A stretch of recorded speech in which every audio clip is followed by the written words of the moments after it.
Здравствуйте, ребята! Добрый день! Если желаете увидеть мои следующие видеоуроки, подписывайтесь на мой канал. 41 урок «Я выбираю здоровье». Мен денсаулықты таңдаймын.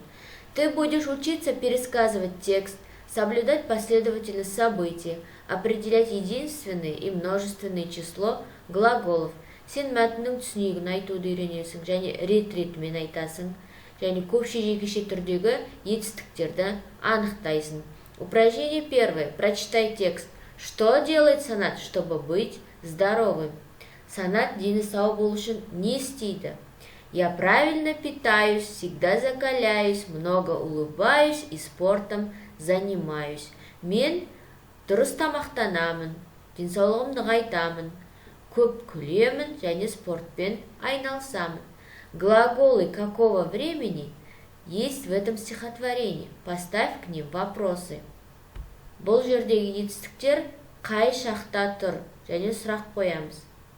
Например, что я делаю? Я правильно питаюсь. Мен не істеп жатырмын? Мен дұрыс тамақтанамын. Это какое время? Это настоящее время. Бұл осы шақ. Что я делаю? Я закаляюсь. Мен не істеп жатырмын? Мен денсаулығымды нығайтып жатырмын. Спиши текст тетрадь.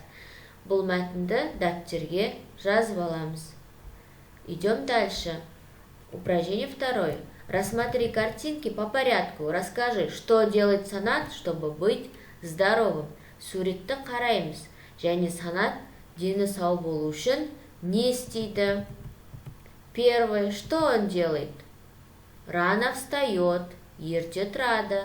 Второе. Что он делает? Принимает душ. Душ қабылдап жатыр. Третье. Санат делает зарядку. Жаттығу жасап жатыр Санат. Четвертое. Санат ест полезную пищу. Санат дұрыс тамақтанады. В остальных. Назови остальные действия Саната. Что он делает? Санаттың қалған іс-әрекеттерін өздеріңіз айтасыздар. Ол не істеп жатыр? Напиши в тетради любые 2-3 предложения о режиме Саната по образцу. Санаттың күн тәртібі бойынша 2-3 сөйлемді дәптерге жазамыз. Үлгі бойынша Санат рано встает, Санат ерте тұрады, Санат принимает душ, Санат душ қабылдайды. Найди в предложениях глаголы. Сөйлемде етістіктерді табамыз. На какой вопрос они отвечают? Ол қандай сұрақтарға жауап береді? Вспомни. Глаголы изменяются по числам. Глаголы в единственном числе обозначают действие одного предмета. Глаголы во множественном числе обозначают действие нескольких предметов. Етістіктер жекеше көпше түрде өзгереді. Жекеше түрдегі етістіктер бір ғана заттың іс-әрекетін білдірсе, ал көпше түрдегі етістіктер бірнеше заттың әрекетін білдіреді. Упражнение 3. Прочитай и спиши предложение в тетрадь. Оқып дәптерге сөйлемді жазамыз. Учитель видит хорошую работу учеников. Мұғалім оқушының жақсы жұмысын көреді. Учителя слушают забавные истории детей.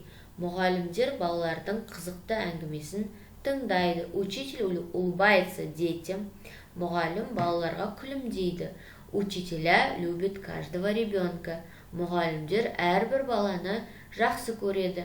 Определи в предложениях единственного и множественного числа. Сөйлемде етістіктердің көпше-жекеше түрін анықтаймыз. Упражнение 4. Рассмотри картинки и выбери плоды, полезные для здоровья. Напиши их в тетради. Суретке қараймыз. Және де денсаулыққа пайдалы жемістерді таңдаймыз. Дәптерге жазамыз. На какие вопросы отвечают эти глаголы? Бұл етістіктер қандай сұраққа жауап береді? Определить число глаголов. Етістіктерін жекеше көпше түрін анықтаймыз. Например, мы занимаемся спортом. Біз спортпен айналысамыз. Я соблюдаю режим дня. Мен күн тәртібін сақтаймын. Мы едим полезную пищу. Біз дұрыс тамақтанамыз. Я долго играю на компьютере. Мен компьютерде ұзақ ойнаймын. Мы поздно ложимся спать. Біз кеш ұйықтаймыз. Упражнение 5. Напиши в тетради. Дәптерге жазамыз. Я хочу быть здоровым, сильным, ловким, умным.